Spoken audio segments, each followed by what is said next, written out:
Olá, pessoal. Vamos dar início agora à segunda parte do estudo da membrana da célula. E a gente agora vai trabalhar justamente com os processos de transporte de substâncias. Observe aí que eu vou ter, dentro desse transporte de substâncias, eu vou ter processos físicos e processos biológicos.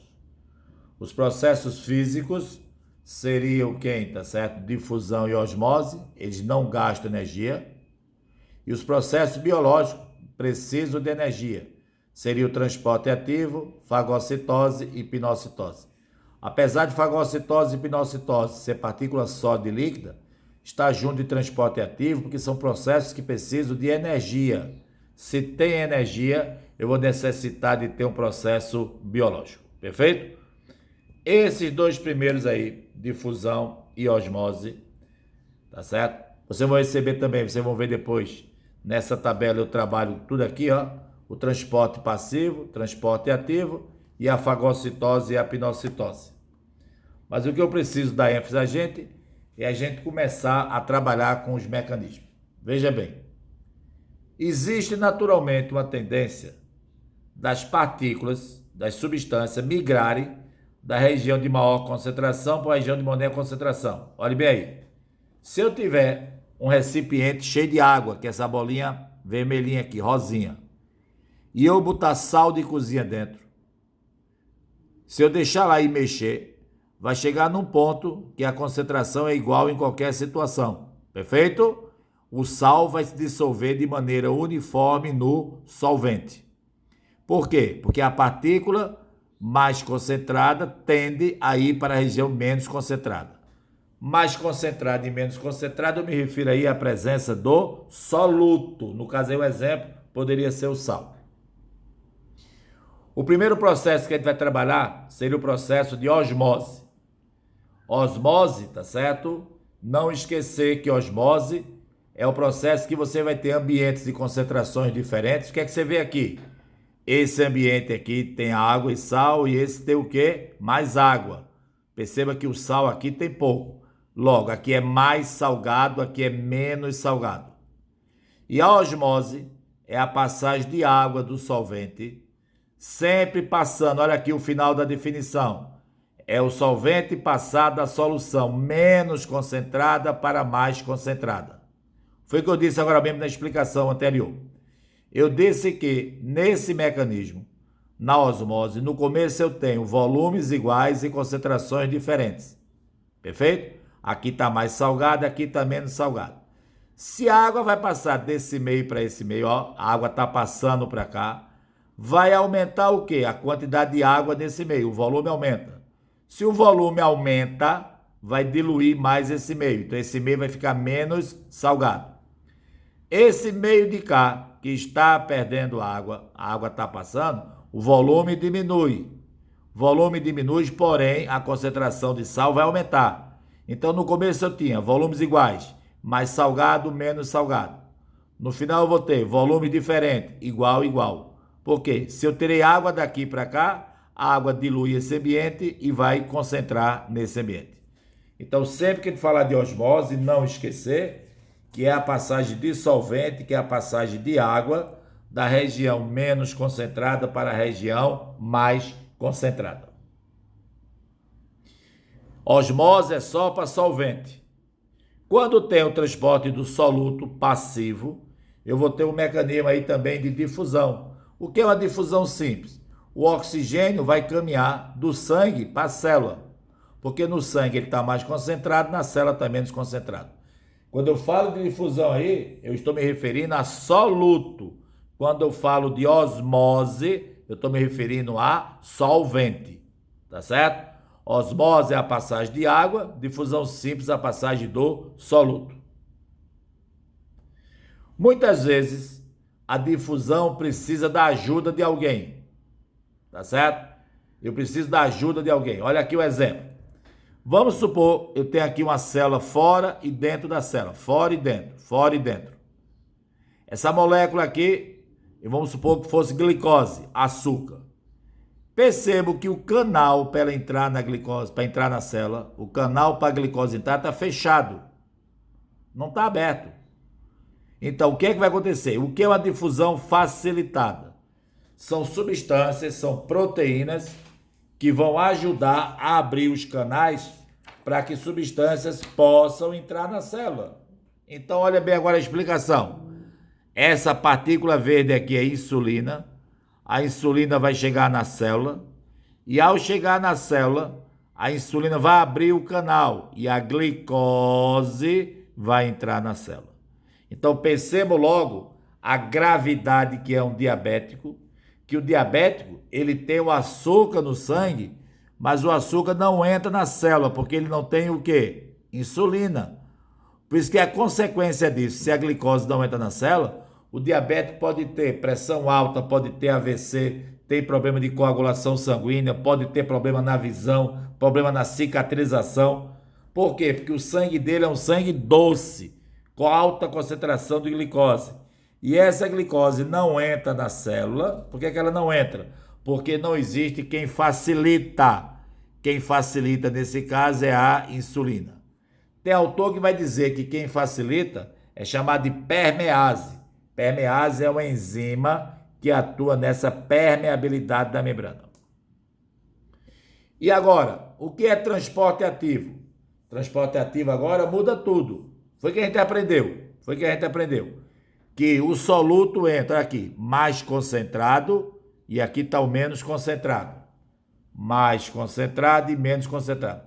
O sal vai entrar normalmente na célula, porque aqui é maior. Se é maior, ele vai entrar no menor. Tranquilo. Transporte aqui o quê? Passivo.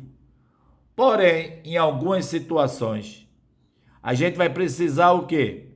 Colocar o menor para fora. Olha o desenho aqui, ó. Eu tenho menos sódio dentro.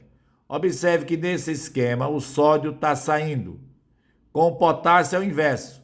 Potássio é menor fora. Nesse desenho o potássio está entrando. Então, quando o sódio sai contra a sua vontade, quando o potássio entra contra a sua vontade, gastando energia, você vai ter o que chama de transporte ativo. Ou, que é o mais comum de você encontrar em livros, você vai ter dois termos, que são as bombas de sódio e potássio.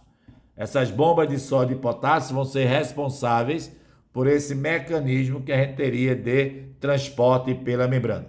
Uma curiosidade seria aqui em nível de aprofundamento, que esse transporte ativo de sódio e potássio, a proporção é sempre 3 sódio que sai para cada potássio que entra. Então é um mecanismo de transporte ativo. Perfeito? Passivo não gasta energia, transporte ativo gasta energia. Nessa imagem, onde é que está a energia? Aqui, ó. Essa molécula chamada de ATP é um mecanismo energético. Dentro dela tem energia, então a energia é liberada e vai colocar a substância para dentro da célula. Rapidamente o texto, não quer nem que vocês leiam aqui. Eu quero que vocês imaginem que esse transporte ele pode ser de duas maneiras. Existe um sistema sim-porte e um sistema antiporte. Deixa eu olhar para a imagem aqui. Pronto. Vamos supor que eu tenho substâncias, transporte ativo, perfeito? E eu quero transportar substância na membrana. Eu quero transportar íons, gastando energia. Qual é a diferença da palavra sim-porte para antiporte? Sim-porte, os íons caminham na mesma direção. Se aqui fosse cálcio e magnésio, eles estão entrando ao mesmo tempo. Os dois estão entrando na mesma direção. Antiporte, um entra e um sai. Esse antiporte aqui é o que eu acabei de falar com relação à bomba de sódio e potássio.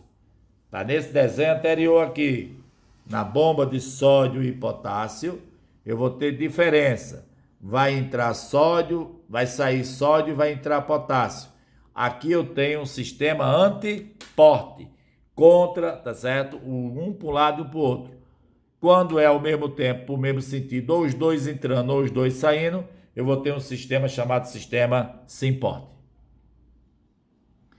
Essa história de osmose nos leva a algumas situações. Preste atenção aqui.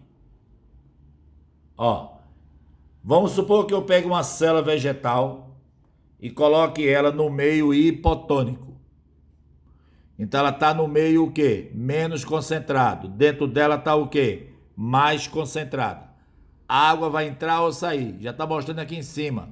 A água sempre entra do meio menos para o meio mais concentrado. Então, nesse caso, a água vai entrar. E eu vou dizer agora que esta minha célula vai ficar túrgida. Túrgida é uma célula cheia. Por que a célula vegetal não estoura? Porque por cima dela eu vou ter a parede celular. O inverso. Eu vou pegar uma célula vegetal e colocar ela no meio hipertônico. Se aqui é hiper, fora é hipo. A célula vai perder água e eu vou dizer que a célula vegetal vai ficar o quê? Plasmolizada. Então, túrgida e plasmolizada depende do sentido que a água vai fazer dentro das células. Quando a célula é colocada no meio hipotônico, ela ganha água. Então ela vai tender a ficar cheia. E quando a célula é colocada no meio hipertônico, tá certo? Olha aqui, ela vai perder água. A água passa de menos para mais, de menos para mais. Então a célula vai ter movimentos provocados por esse fluxo. Isso também vale, tá certo? Para o nosso sangue. Lembre-se que em algumas situações o nosso sangue pode ganhar ou pode perder água. Preste atenção. Diferentemente do que a gente tem, tá certo, nas plantas, no sangue da gente é um bocadinho diferente, porque as células do sangue não têm o quê? Não tem parede celular. Se elas não têm parede celular, elas vão estourar. Então olha aqui, ó. Se eu pegar esta célula e colocar em água destilada seria o quê? Hipotônica. Olha, a água vai entrar. Quando a água entra, a célula vai estourar. Ela vai sofrer uma hemólise. Hemo quer dizer célula, lise quer dizer quebra. E o inverso. Se a célula do sangue perde água, ela começa a engelhar. Ela começa a ficar enrugada. Eu vou dizer que a célula vai ficar o quê? Crenada. Então, crenar é quando essa célula vai perder água. Perfeito? Aqui, cada sangue, né, cada situação, você vai ganhar ou perder água. É justamente essas imagens que a gente está mostrando em relação à situação da célula. E para a gente terminar, não esquecer que a gente vai ter os processos que você vai ter vesículas, que vai colocar para dentro e para fora. Também é um tipo de transporte ativo. E aqui eu falo de duas situações, né? Lembre-se que eu falo de fagocitose, que é o englobamento de partículas sólidas que a gente tem dentro da célula. A célula vai englobar partículas. Observe que aqui vai formar o pseudópode, tudo bonitinho. E aqui mais à frente eu vou ter a pinocitose. Pinocitose, olha aqui, englobamento de partículas líquidas. Fagocitose sólidas, pinocitose líquida. Olha aqui, fagocitose englobando partículas sólidas. Os dois processos vão gastar energia. E às vezes a célula precisa colocar alguma coisa para fora. Ou ela coloca para dentro ou coloca para fora. Quando aqui está colocando para dentro, ó, fagocitose, e aqui ela está colocando o resíduo para fora. Esse processo é chamado de quê? De plasmocitose. Perfeito? No mais, agora é você ir para os exercícios, ver como você pode diferenciar cada caso e, acima de tudo, né, é muito importante, tá certo? Você pode tudo menos desistir. Muito obrigado, queridos.